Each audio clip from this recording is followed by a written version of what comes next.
I realized I wanted to be an entrepreneur when I was working for somebody else, and I realized that I could continue working for them and working for them, and I would always be working for them, and I would be making more money for them than I would be for myself. Um, so what I did is I looked for other business opportunities, and when something presented itself to me that I thought would be viable, I started to do that part time while I still had my full time income. My vision for my business is to bring in more employees and have them work for me, which is what I was doing for somebody else, and to pay them fairly so that they will stay and continue being working as an employee for me.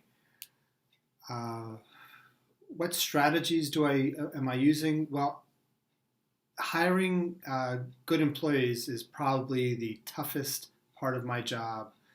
I always feel that people could be doing more and more than they actually do. And I think the reason that I have yet to find somebody that can give me as much effort as I need is that it's my business, and I always feel I could be doing more for myself. And for them, it's not their business, so they're not as vested in it as I am.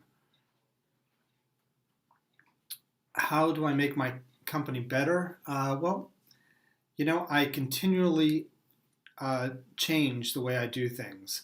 I don't I don't say there's only one set way of doing things, and I'm going to continue doing them over and over the same way. But I always refine it, and I say, if email marketing is working, do more email marketing. If it's not, and I try a direct mail, I try that. I try different things, and whatever works, I keep using something similar to that.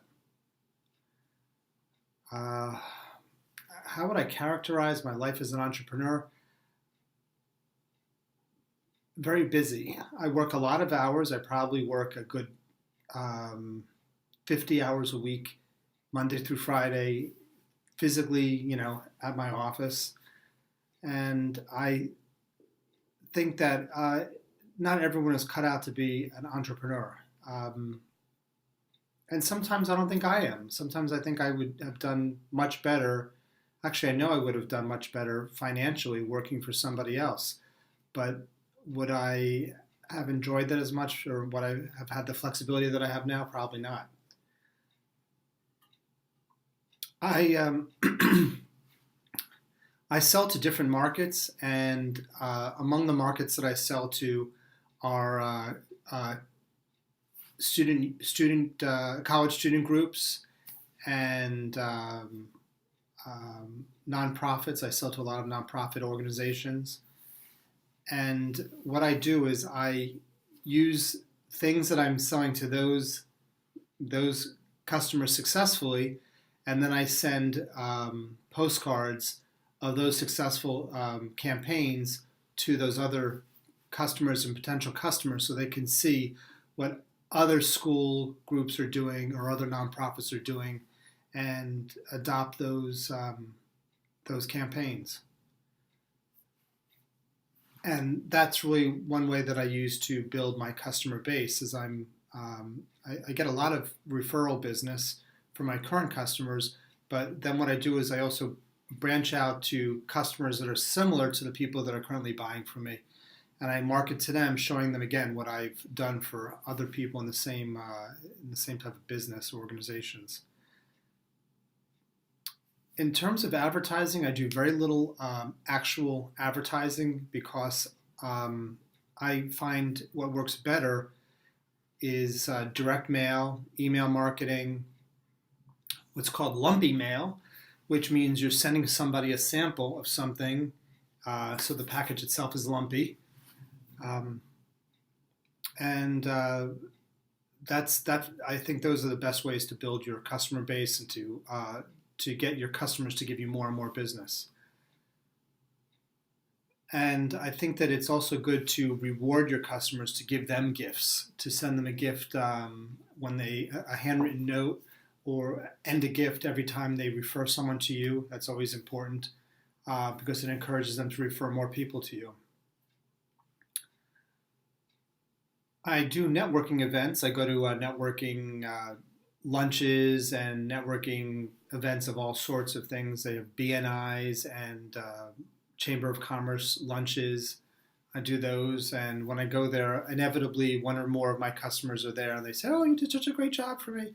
And again, that's the best type of referral is someone saying you did a good job for them.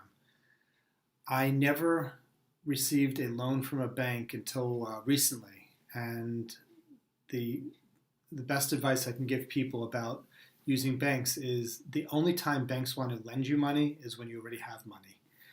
So I think the best way to get financing is to use those low interest credit card things you get in the mail, but not the ones that expire. You have to get the ones that will say, we'll give you 5.9% interest until it's paid off. And then you can't use that card for anything else because then the higher interest rate comes before the lower. And um, so that is the way that I got a lot of my seed money was from credit card loans. And what do I wish I knew before I started my business? Once again, I wish that I knew that I probably would have earned more money working for someone else. And then I would have probably looked for somebody who was an entrepreneur, was looking for somebody they could trust, that would be hardworking, and found somebody really good to work for or to work with and maybe have a part of the business. But if I had to do it all over again, I wouldn't work for myself. I probably would work for someone else. It's too many headaches. I work too many hours. I don't get paid enough. Um, but I do have a lot of flexibility in my time, which is important.